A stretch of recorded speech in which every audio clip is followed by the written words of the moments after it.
Good morning, everybody. Pastor Stitch, Narrow Path Christian Church, BC, Bay City, Michigan. Welcome to the Biker Devotional.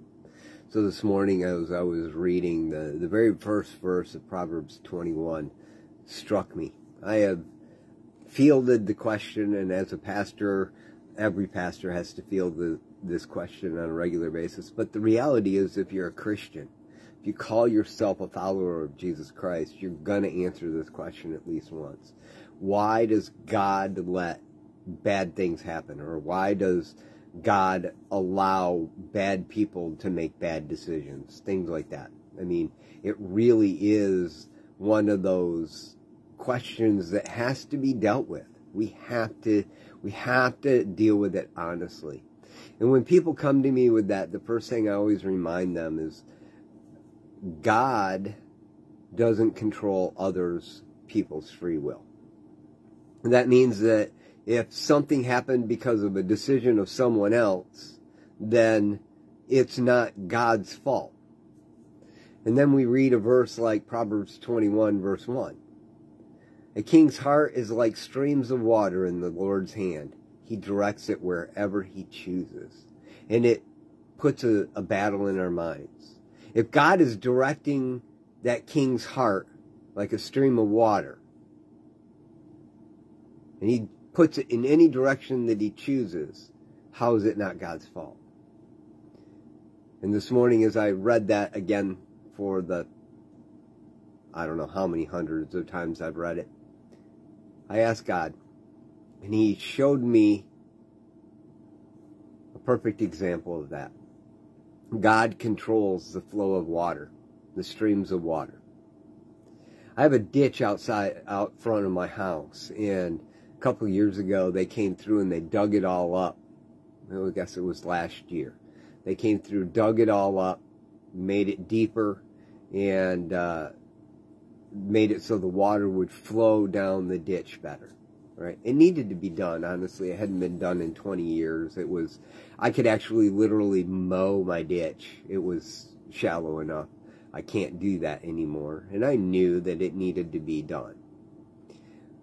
But after they were done with that, the water off the road decided it was going to flow its own way and started washing out part of my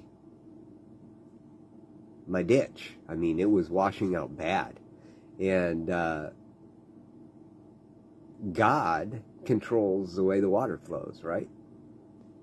And yet, they came through and they fortified those areas with stone, and they corrected the problem, and but the water kept flowing in there.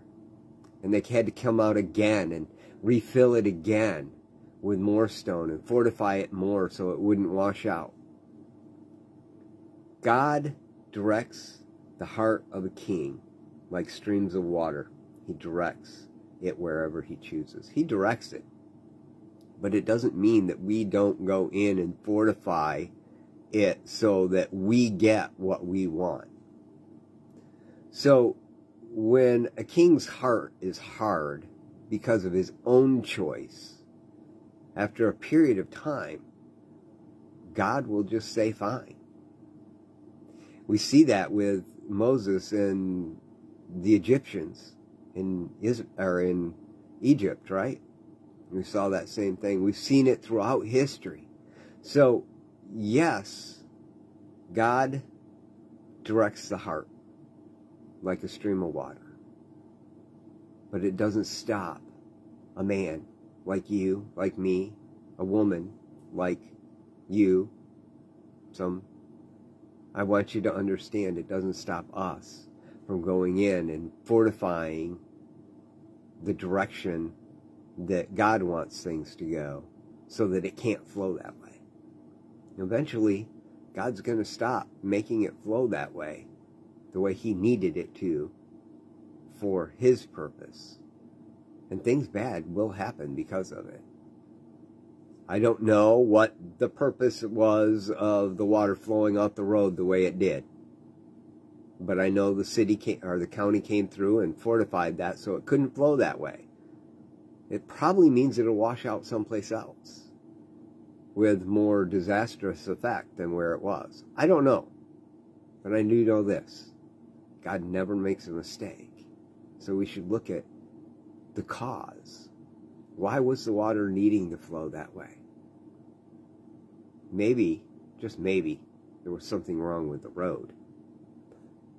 I don't know. But that's a thought for you today. It's a thought for me today. When we start thinking, why does God allow this to happen? Why does God allow those people to get away with that? It may not be that he's allowing it. He may have been directing the flow the right way, but those people have fortified it so it can't flow that way.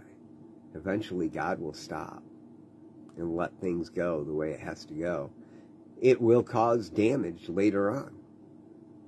But he didn't want it to do that. We have to remember that. Often we create our own problems in our lives, or others create problems in our lives. And it's not God's fault, because his purpose is always perfect. Just remember that today. I love y'all. I hope you have a great day. God bless.